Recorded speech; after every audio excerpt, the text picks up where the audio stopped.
neno la Mungu. Kuna furaha. Najua Mungu katikati yetu. Mungu pamoja na sisi, Mungu Mungu solution yetu. Thème yetu ya leo unasema hivi, la parabole du semeur. Mfano wa mpandaji. La parabole du semeur, mfano wa mpandaji. Ndio ile mambo tutasemezea leo katika jina la Yesu Kristo. Hii mambo iko ni ndani ya Luke. Kama tunasoma mzuri, ndio mle tunaenda kupata hii kishina yetu. Yesu Kristo alikuwa anasema kwa mitume, lakini alikuwa anasema kwa parabole kama vile mfumbo. Mambo alikuwa anasema ilikuwa ni mambo iko mu Luke 8 verset 4 à 10. Acha tuende polepole, mtusomeko verset 4 mbele na 5. Mswahili mtasoma inasema makutano wakubwa walikusanyika kwake, na watu wa kila mji wakikuja mbele yake. Alisema kwa mfano 5. Mpandaji mbegu alitoka kupanda mbegu zake. Wakati alipopanda, nyingine zilianguka karibu na njia, zikanyangua, ndege za hewa wakazikula. Amen. Amen. Ndio unashikia hapa ni Yesu Kristo alikuwa anasema. Yesu alikuwa anafundisha mfumbo. Unifuate mzuri utashikia hapo mambo makubwa. Kategori mingi iko kama ni tatu. Ile Yesu alikuwa anasema sisi watu. Alikuwa asema Yesu wakati alikuwa anaenda. Sasa kulikuwa kinkunzi kikubwa kilikuwa anamfuata tena. Watu wa mingi wakamkaribia. Asema bamgini ya kuachana mavili ya kuachana bakakaribia akamshikia. Mfumbo kanile Yesu anapenda kusema. Anasema hivi, kulikuwa mpandaji moya. Alikuwa anapanda mbeko yake. Kulikuwa ingine ile mbeko wakati yuko anapanda, mbeko ingine iliangukia mbalabala. Ni mfumbo Yesu alikuwa anasema. Asema mpandaji, Yesu watu wanamkaribia walikuwa mingi. Bakutoka kwa mavile kuachana wanamkaribia bashikie ni nini? Mambo ya yule mpandaji. Asema kulikuwa yule mpandaji mbegu ya kwanza alianza anatupa inaangukia wapi? Pembeni ya mabarabara. Biblia inasema hivi, wakati ilianguka pembeni ya barabara bakaikanyanga. Asema wakati ikakanyangiwa na watu na ndege ikakula ingine. 6 nasema nyingine zikaanguka juu ya mwamba, zikakemea, zikakauka kwa kukosa maji. Amen. Asema kulikuwa ingine mbegu inaanguka juu ya mwamba. Asema wakati ikaanguka pale yulu ikakauka ile mbegu ikakauka juu inaanguka pa mwamba, haikupate humidite, haikupate mai. Manake paifu ashi matambia mambo mbili. Baba ya kwanza inaanguka mbalabala. Asema ikanyanga kwa watu na ingine ndege kaikula. Ingine kaanguka pa mwamba. Wakati inaanguka pa mwamba, asema kulikuwa haikupate maji. Ile mbegu haikupate maji, asema haikuwa na humidity hata moja. Ile mbegu kafanya nini? Ikakauka. Twende tena kidogo. 7 nyingine zikaanguka kati ya miba, na miba ikamea pamoja nazo ikazisonga. Sikia. Asema ingine inaenda kuanguka mumiba. Mbeko ingine inaanguka mumiba. Wakati inaenda mumiba, shika nikwambie, mumiba unajua mumiba wakati mbeko inaanguka mumiba, ile miba itakuwa etufe. Asema ile mbeko ilikuwa etufe, haipate fasha kwezi tena kuotea. Mbeko ingine inaanguka mumiba. Ya kwanza inaanguka ni barabara, bali kanyanga na mbeko inakuja ingine. Ndege na lokole ingine inakuja. Ingine inaanguka pa mwamba. Asema akukwete na namuna inakuwa etufe, haipate mai. Imitita inakonjui ipate kuota. Ingine inaenda kuanguka wapi? Inaanguka mumiba. Mumiba na wewe inakuwa etufe mule mumiba, inashinda kuota. zikaanguka juu ya udongo mzuri, zikamea, zikazaa matunda hata 100. Alipokwisha kusema maneno haya, alipanza sauti akisema, mwenye masikio asikie, mwenye masikio ya kusikia asikie. Amen. Amen. Asema ingine mbeko ikaanguka mubulongo buzuri. Wakati ile mbeko ikaanguka mubulongo buzuri, ikaota, ikatosha na matunda mazuri. Kisha kusema ile maparaboli yote, akasema mwenye nini? Mwenye masikio ya kusikia fanya nini? Asikie, na moyo wa kufanya apokelea fanya nini? Apokelee. C'est-à-dire que Yesu analeta ile mafumbo, akasema mwenye masikio ya kusikia ashikie, na mwenye moyo apokelea apokelee. Asile matunda yanamka mabulongo mzuri, ilitoa matunda mazuri. Kama unaangalia mzuri, hapa Yesu anatuambia makategori ya mbeko vile ilikuwa naanguka. Ya kwanza vile ilianguka mubarabara. Ya pili kaanguka mumwamba. Ya tatu kaanguka mumiba. Na ingine kaanguka wapi? Pa bulongo mzuri. Sasa kama tunaangalia mzuri, unipe kwa maswali kile kodi tuseme mambo moja. Utafungula mo kitu kimwa kile sio unasema kwangu na kwako magharibi ya leo. Kama tunaangalia mzuri mwili wits 4-10. Ni Yesu alikuwa anafundisha. Ni mafundisho makubwa sana Yesu alikuwa anafundisha. Kwa wapandaji. Asema Yesu alikuwa anafundisha ni njuu ya neno la Mungu ile ilikuwa inapandwa mubantu. Ni kusema Yesu alikuwa anasema mbeko hiyo anasema c'est la parole de Dieu. Ni neno la Mungu ile walikuwa wanapanda barapandaka mubantu. Hii sauti wanatubiraka. Hii sauti tunashikiaka. Hii sauti Mungu anasema. Asema walikuwa wanaipanda kwa watu. Ilikuwa ni mfumbo wakati alikuwa anasema. Asema baba ile asema wakati bengine walikuwa kumpembeni barabara. Bengine tuwashishima kumpembeni barabara, mais wanashikia sauti ya Mungu. Wakati wanashikia sauti ya Mungu, mtu anaweza kupata barabara kumpembeni barabara, anaweza kushikia sauti ya Mungu, mais shetani anakuya kumpembeni barabara, anaiba ile neno ndani mwako, ile ilikuwa seme. Kunaweza kuwa watumishi wa Mungu wako na ubiri. Bengine wanahubiri hata barabara kwa pembeni ya barabara. Asema lakini wakati ile neno ile wakati wanatupa mbantu, asa shetani anaona kwa na ile neno ndani ya watu. Jwele mbeko ya kwanza ile inakuwa barabara. Mungu anasema mbantu, lakini ile mbeko wanaiba kwa shetani. Neno la Mungu shetani anaibaka watu wakati wa distraction. Asema kwa ndani ya barabara na shetani anaiba ile neno.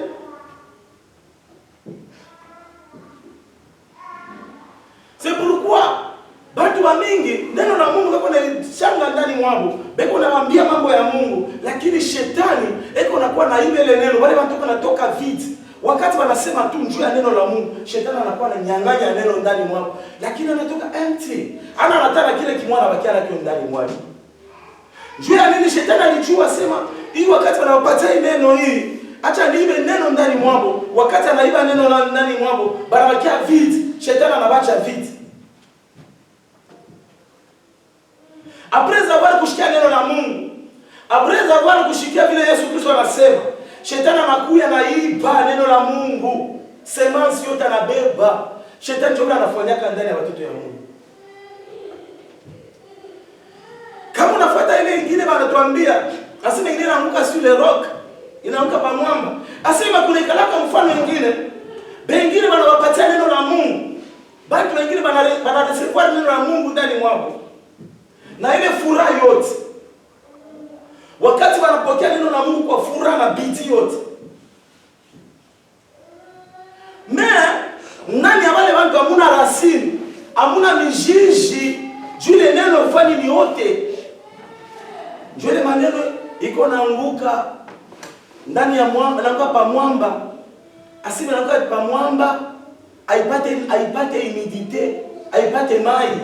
Ile mbeko inakauka. Asa watu wengine wanapokea neno kwa furaha sana, wakati anashikia neno anaipokea kwa furaha, lakini hamuna rasini. Juu ya kusema ile mbeko ifanye nini? Yote ndani mwake.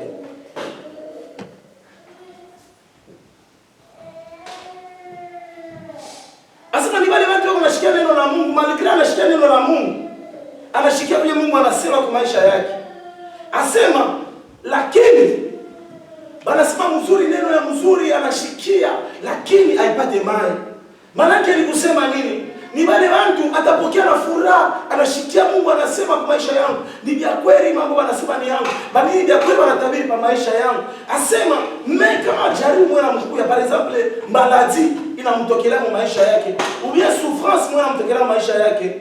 Unaona ule mtu ana perdre yenye nakuya ile parole ilikuwa ndani mwake. A cause ya nini? Jua ile problem ana perdre parole ya Mungu. Banaweza kutuhubiri leo. Tunaweza kushika sauti ya Mungu. Banaweza kukufortifie leo. Banaweza kukuambia vitu vya baraka. Asema kiloko tu majaribu kiloko, souffrance mwa kiloko inafika, maladie mwa inakufikia, problem inakufikia. Asema ile parole nafanya inapotea. Kunikala ka jari ya watu wa vile ka dunia hapa. Amen. Amen. Kama unashikia nikwambie, acha nikwambie tusome mbele mu Mathayo shikie. Mathayo 4:4. Ushikie kwa kidogo vile tena Yesu Kristo alisema tena kwa mitume. De façon que pendele kiloko. Naye akajibu akasema, imeandikwa, mtu hataishi kwa mkate tu, ila kwa kila neno linalotoka katika kinywa cha Mungu. Amen. Amen. Yesu Kristo alikuwa anajibu shetani wakati alipata jaribu. Niko nasemezea juu ya ule mtu. Wakati neno linatoka inafika kwake, wakati ile neno linaanguka pale pa rock, inaanguka pa nini? Pa mwamba. Asema inakuwa apate mai. Maana yake souffrance, magonjwa, mateso, magumu namfikia. Ule mtu ana protection neno. Yesu anatuambia sema mtu ashishi tu kwa mkate. Asema lakini anaishi tu kwa neno. Ile kunatoka ndani ya kinywa cha Mungu. Yesu alimshinda shetani kupitia ile majaribu. Malgré majaribu inaweza kuya, malgré souffrance inaweza kuya, malgré tribulation inaweza kuya. Ikala na neno ndani mwako. Wakati neno la Mungu itakala ndani mwako, utashinda majaribu, utashinda magonjwa, utashinda souffrance. Juu ya nini? Neno la Mungu ni base. Ile ni karagi ya mtusaidia si wa Kristo. Wakati una neno la Mungu, unaweza kuwa maombi, unaweza kuwa unajishene. Shetani atakujaribu, lakini anastahili ukuye na neno la Mungu. Yesu Kristo alikuwa maombi ya mashiku mingi sana. Me shetani alikuwa kumjaribu. Me Yesu anamfukusha kumwambia sasa ondoka hapa wewe sasa. Akamfukusha. Jole mfano mimi nataka kuambia wakati mbeko wengine inaanguka kwa mwamba haina na mai, haina na rasimu. Kuna kwa wengine wanapokea neno la Mungu. Asema ile neno la Mungu wakati inakuwa ndani mwao, naweza nisha kusema hapo tena. Na narudia hapo tena mzuri. Asema wakati wanapokea neno la Mungu, ile neno linda kuanguka pa roho, pa mwamba. Ni wale watu watao wanashikia neno la Mungu. Haleluya. Amen. Wakati wanashikia neno la Mungu wanakuwa na susi. Susi inakuwa kuetufete na nini ile neno la Mungu. Susi inakuwa kuetufete neno la Mungu. Susi ile inakuwa kuetufete neno la Mungu. Shikani kwambie utashikia sauti ya Mungu mzuri sana. Na kungata mambo ambayo wanatuimbia. Asema tulikuwa ndani ya kanisa bartubiri nini? Mwingine anasema mimi ndio na tu tulibarikiwa, tulifanya hivi na hivi na hivi. Jo ile marasili, ile mambeko kunaanguka, iko naanguka pa mwamba, haipate mai, haina na humidite. Asema ile shetani watu kumeba, malgré souci takuya, neno linapotea. Séduction kwa kiloko inakuya, banaiba neno lake. Ni wale watu banakuwa séduire na nini? Na mambo ya dunia, masusi ya dunia. Malgré banasema neno la Mungu inamfortifie, lakini susi ya dunia inakuja. Oh, dunia wako mwetufe na mambo ya dunia. Utaona ile mtu vitu vya dunia vinamwetufe, richesse ya dunia na mwetufe, neno la Mungu linapotea. Madésir ya dunia nakuya ile tufe neno la Mungu. na itufe neno la Mungu. Neno la Mungu linapokea ndani ya ulimwengu. C'est-à-dire que shetani kuna manjia mingi ya kuiba neno la Mungu. Mwi parabole tunashikia hapa. Shetani kuna iba neno la Mungu sana parce que neno la Mungu ni base kwa sisi watoto wa Mungu. Kila mara kama kuna neno la Mungu unaishikia unaimedite jour et jour, utaona Mungu atakusaidia sana mvitu ya mingi sana. Batu wa mingi, watumishi wa Mungu wa mingi, watoto wa Mungu, asema anaweza kuwa na neno la Mungu ndani mwake. Anashikia neno la Mungu anakuweka ndani mwake. Atakuwa anaitufile neno la Mungu akosi ya nini? Mapendo ya vitu vya dunia.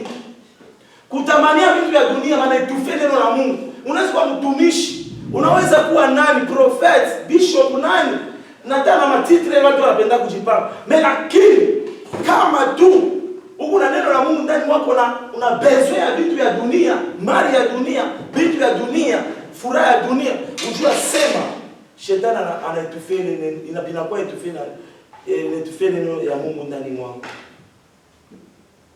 Ndio bado hata kuna leo watumishi wa Mungu wanakuwa marafiki ya makuta. Pakombea mtu paka kulonge makuta. Makuta. Fulani. Shikani kwambie ule mtu afiro kimone eko tufe parola ya Mungu iko tufe ndani mwake. Anakuwa na amuri ya dunia, mali ya dunia. Neno la Mungu anaanza kuifanya exchange na nini? Ujua ule mtu ana na neno la Mungu iko tufe.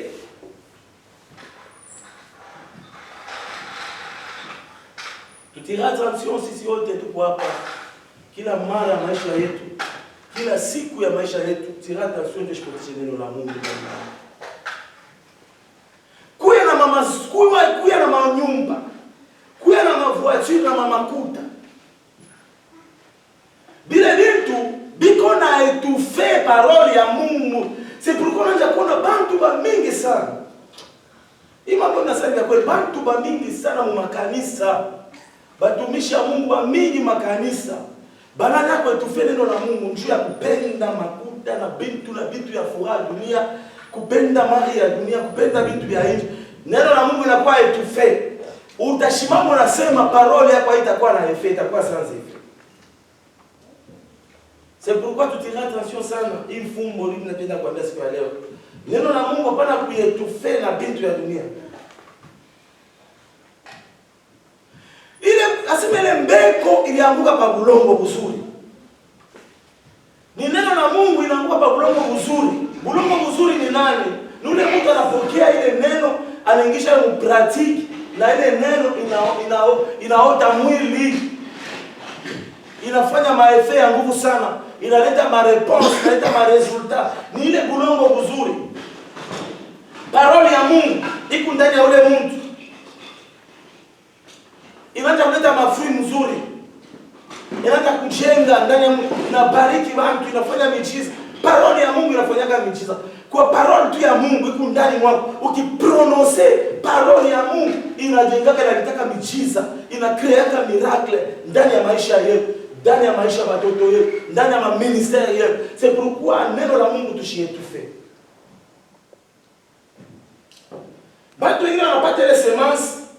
Ile semence c'est la parole de Dieu, inaanguka ndani mwako, ile inaanguka pa nini? Pa bulongo buzuri.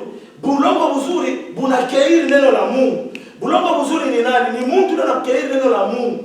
Wakati anapokea kwa imani, asema itaporte kwake mafuri, italeta baraka.